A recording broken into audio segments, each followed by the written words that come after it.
Thank you Krishna Kumar అక్క. Media గురించి ఇప్పుడు ఒక 16 కెమెరాలు ఉన్నాయి ఇక్కడ. ఇవి కాక బయట ఉన్నాయి అన్నీ కూడా 90% దేనికో దానికి బెండై అక్కడనే ఉన్నాయి. వాళ్ళ విష ప్రచారాలు ఇప్పుడు యాక్చువల్గా ఏంటంటే ఆ చట్టం ఎంత స్ట్రాంగ్ ఉందంటే ఏదైనా ఫోటో అయినా కానీ రిలీజ్ చేసినా బయటికి రిలీజ్ చేసినా వాళ్ళ గురించి ఏమైనా మాట్లాడినా కానీ ఫస్ట్ వాళ్ళ మీద ఆ చట్టం కింద వాళ్ళ మీద కూడా కేసుకు అర్హులవుతారు వాళ్ళు. కానీ వీళ్ళు విచ్చలవిడిగా చేస్తున్నారు. మనమే కేసులు వేద్దామని చెప్పి వినాయక్ రెడ్డి సార్ చెప్తున్నాడు. అవసరమైతే ఆ పని కూడా చేస్తాం మేము. ఈ సమాజంలో కొంతమంది ఇటువంటి బండి సంజయ్ లాంటి ఆయన భాషలు చెప్పాలంటే ఫాల్తుగాన్లు ఆయన అంటాడు కదా, నేను అంటలేను కానీ ఆయన భాషలో చెప్పుడు ఫాల్తుగాన్లు లుచ్చగాన్లు అవులగాన్లు అని చెప్తుంటాడు ఆయన.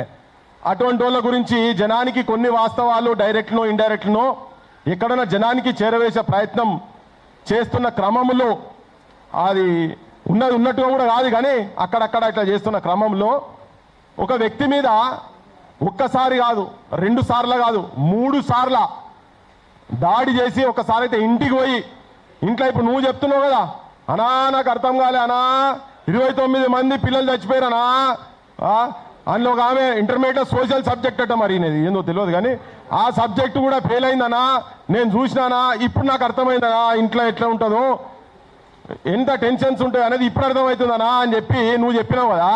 మరి గజ్జర్ లేవే అన్న మా ఇగో అన్న దగ్గరికి పోయి ఆఫీస్లో పోయి కుటుంబం సభ్యుల ముంగట అరే నువ్వు ఒక బాధ్యతాయుతమైన పొజిషన్లో ఉన్నావు.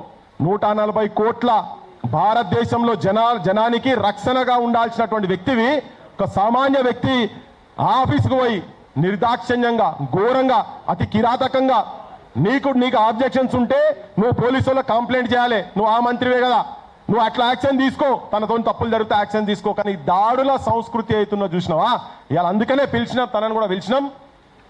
అట్లా దాడి చేసి నీతోని బలి కాబట్ట నువ్వు పొద్దున్నేస్తే రామ లక్ష్మణ్ జానకి కదా, ఏ రాముడు ఏ లక్ష్మణుడు ఏ హనుమంతుడు చెప్పిండు ఇటువంటి గుండాగర్దీ చేయమని నీకు ఎవడు చెప్పిండు?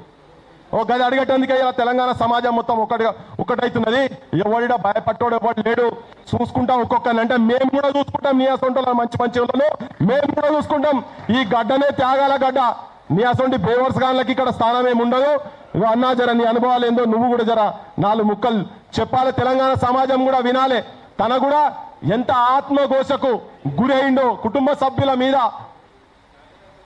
ముంగట దాడికి గురి కాబడి ఏది దర్వాజాలు వలగొట్టి బాత్రూమ్లకు పోయి ఇగో ఇది నీ పైశాచికము.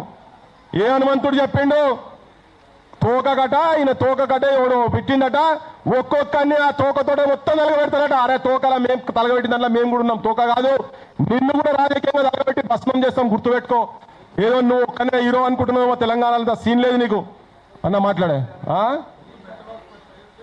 అరే అవు కరెక్ట్, మా వినాయక్ రెడ్డి సాబ్ మంచిగా చెప్పిండు. ఎర్రగడ్డ మెంటల్ హాస్పిటల్ మంచిగా ఉన్నది, ఇటువంటి అవలగాన్లకు తీసుకుపోయి ఫస్ట్ వేయాలి. దాంతోపాటు రేవంత్ రెడ్డిని కూడా తీసుకుపోయి వేయాలి. ఇక్కడ కాకపోతే ఢిల్లీలో ఎయిమ్స్ ఎక్కడైనా మంచిగా ఉంటే అక్కడ నిలబడాలి, అక్కడనే చక్కగా అవుతారు ఇటువంటి కొడుకులు.